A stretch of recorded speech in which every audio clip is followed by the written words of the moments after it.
Rumeksa ingsun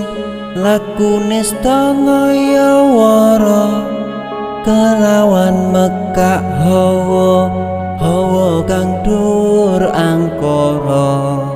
senajan setan gentayangan tansah gawe rupeda hingga pupusing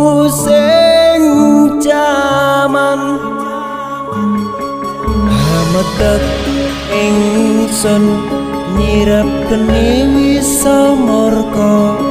maperhardaning panca saben ula sing netra linambaran sih kawelasan ingkang paring kamulyan Sang Hyang Jati